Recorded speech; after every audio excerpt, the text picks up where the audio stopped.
소위 회화나무는 궁궐의 권위를 상징하는 나무로 알려져 있습니다. 중국 주나라 때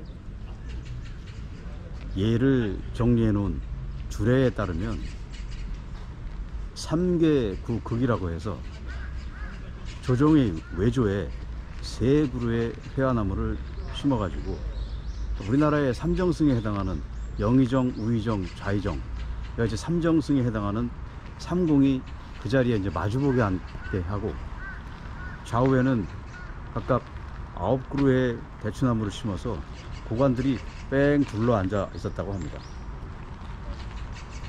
그만큼 우리 궁궐에서도 중국의 예를 따라 심은 회화나무와 노고수들이 많이 볼 수 있습니다. 특히 이거 창경궁에는 우리 가슴을 아리게 하는 회화나무가 2그루 있습니다.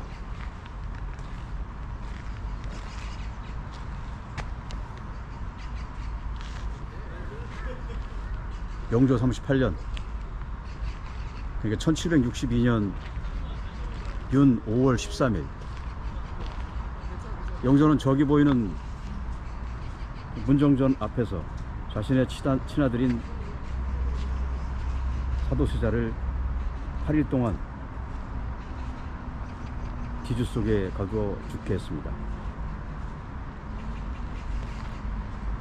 그 여름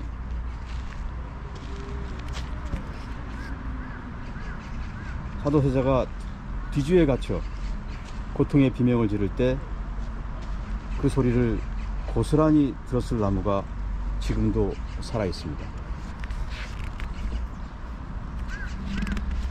지금 저희들 앞에 보이는 이 회화나무가 그 중에 하나고,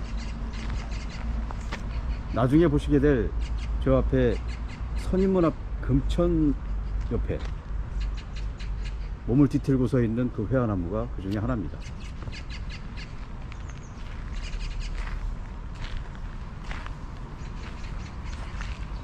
남가일몽이라고 하는 고사성어가 있습니다. 그 고사성어는 바로 이 회화나무 아래에 있던 개미나라에 얽힌 이야기입니다. 옛날 순우분이라는 사람이 술에 취해서 낮잠을 자다가 괴한국의 사신을 초청을 받습니다. 그는 집마당에 있는 회화나무 구멍 속으로 사신과 함께 들어갑니다. 그리고 그곳에서 공주와 함께 결혼도 하고 그 괴한국의 태수가 돼서 꽝을 누리다가 어느 날 잠에서 깨어보니 한낱 꿈이었다.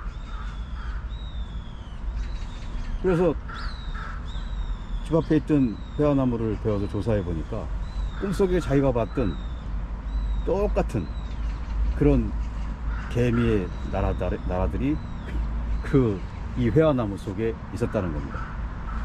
다소 좀 과장된 이야기는 하죠. 어찌됐든 이 회화나무는 중국이 원산입니다. 그리고 지금 보시는 것처럼 한번 자라기 시작하면 사람의 큰 성인이 한 2-3 정도는 넘기는 훌쩍 자라기도 합니다. 거기에다가 아름이 큰 것뿐만 아니고 나무의 가지 뻗음이 상당히 자유롭습니다. 그래서 이를 두고 이 나무가 학자의 기계를 상징한다고 해서 우리나라에서는 이제 학자수라고 부르기도 합니다. 또 영어로도 또 스콜라 트리라고 하기도 하죠. 여담 하나 말씀드릴까요? 여담이 아니고 중국 주나라 때 나와 있던 기록이라고 하는데요. 중국 주나라 때는 그 묘지에 심는 나무를 정해놨다고 합니다. 그 나라에서 정해졌다는 얘기죠.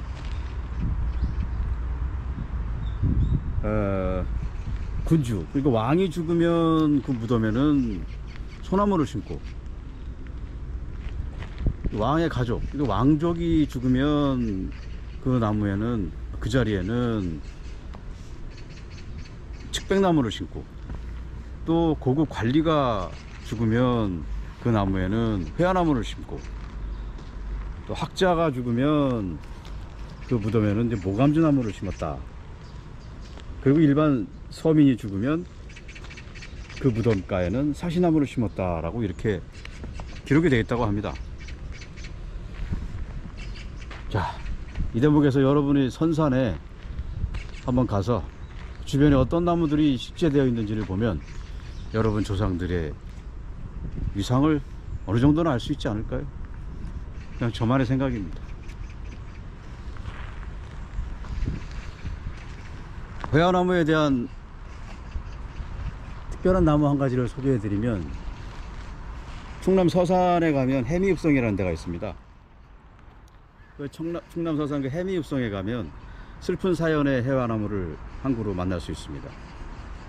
우리는 그래도 교수목 또는 이제 호야나무라고 불리는 나무로 이제 볼 수 있는데요. 그 나무가 약 한 600살 정도 됐다고 합니다. 그 사연을 좀 들어보면, 조선말 병인박해 때 많은 이제 천주교인들이 이 성에서, 해미읍성에서 이제 처형을 당하게 됐다고 합니다.